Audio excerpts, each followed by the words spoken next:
how can we give our defense some dimension now? Outside of limp legging, what are some other ways that we can effectively defend against a larger opponent once they've got in on a leg? So if Joe's had a successful entry on me, he's got my lead leg, right? If this is really tight, right, there are some situations where limp legging isn't an option. It almost always is, but sometimes it's not, right? What I want to do is lace my inside hand onto my thigh, all right? I'm going to lace the inside and I'm going to pressure down with my shoulder, okay? So at the same time, again, you want to move your shin to the outside of his leg, right? That's going to limit his ability to finish, all right? So we're going to whizzer here, right? We're lacing our hand in between his arm and his body, and we're grabbing the inside of our thigh, and that's locking this arm in place, right? Now when I shoulder down with my leg on the outside, that's a lot of pressure for him to deal with. Now he's not coming up, right? Now there's no way he's gonna come up if our shoulder is down. If I just have this laced, right, and there's no pressure with my inside shoulder down, he can come straight up. And now we have to start working for our limp leg, right? So we're gonna limit his options. And we're gonna keep that from ever happening by shouldering down real hard, and then we're going to pull him to the mat, all right? How do I do that when this guy's got a pretty big size advantage on me, right? We're going to heel curl. Even if he's keeping this leg really tight to his body, super, super tight, I shoulder down. I'm gonna turn angles just for a moment.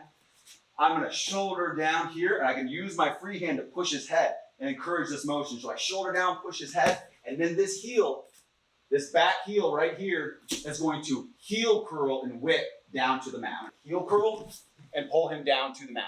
Now from here, if he's not relinquishing his lock, we'll back up just a little bit. If he's not relinquishing his lock, and we're at the stalemated position, right? And we're just holding on here. He's really strong. His elbows are close to his body. So we're not able to get fully extended and sprawl on him.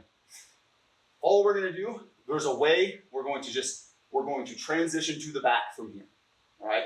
All I have to do is put pressure on his lock and slide my knee over. So I put pressure on this lock and slide my knee over top. Once my knee is over top, my backhand rolls to the far hip, and I keep pressure on this shoulder with my hips.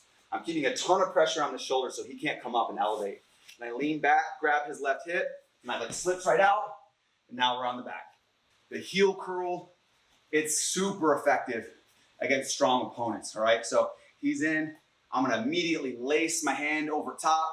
My free hand can start pulling at the head as I switch my leg to the outside. Those three things happening simultaneously, right? So I put my hand to the inside of the thigh, windshield wiper to the outside, stuff the head, put my shoulder down, making life hard on him, but he's strong and he's not going down. So all I'm gonna do is hop away from my heel to create a little separation. I'm gonna hop away from my back heel and then curl it into me, right? I'm gonna turn around a little bit, curl this into me, dragging him to the mat. Hop away and curl that heel into me. He's still holding on. We'll turn back this way a little bit. He's still holding on. He's got a good lock. I can't get my leg extended, right? Now all I have to do is put a hand right on top of this lock, right? And the whole time, I'm pushing this back foot back. I'm creating tension, right? I'm not just gonna let him suck my leg in, right? I'm not gonna let him do that and start cutting the angle, getting around behind me. I have to be putting pressure on that lock. I stuff a hand on top of it and then slide my knee over top. Now his back is all but taken, right? Now from here, I'm gonna surf to the back hip. And the entire time, guys, I'm keeping pressure on him. My hips are sitting up. I don't grab the hip and relieve the pressure and try to stand up and go to the back. He will scramble out and take your back, all right? So this back hip is sitting and pushing back. My far leg is pushing back into him. I'm pushing into him, and my hips are rolling onto his back. My leg slips right out. Let's get one more angle. So he's in on our leg. We've heel curled and taken him down to the ground. I'm pushing back with this back foot to keep pressure on him. I'm pushing back, and I'm gonna put my hand on this grip, okay? I'm putting my hand on this grip, and this far hand is covered at his waist, right? This far hand is gonna keep him from circling around, circling all the way to my back, right? I have to keep a post there so he doesn't circle. So this back hand, hooking around his ribs and waist, I'm pushing this leg back, and I'm gonna stomp with my hand right on top of his grip. It's just so I can get my knee out. Once my knee is out, I keep pressure. This back foot is pressing into him. I'm pressing in. My hips are pressing in. And I reach back to the far hip, right to the back. You're such a good partner, bro. Look at me. I'm so sorry. No, it's not even that. I just feel shitty today. Well, Mama said there'd be days like this. So Joe has a good entry on me. He grabs a single leg. I move my shin to the outside. I push down on his head as I create my whizzer. And then I start shouldering down, but he's not going down. He's too big. I'm going to heel curl. Turn a little bit.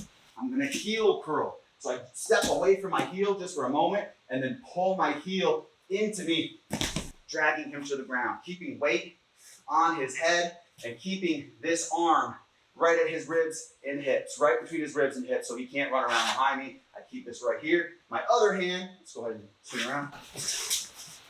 My free hand is going to stomp on top of his grip as I slide my knee out, turn, grab the far hip, circle to the back.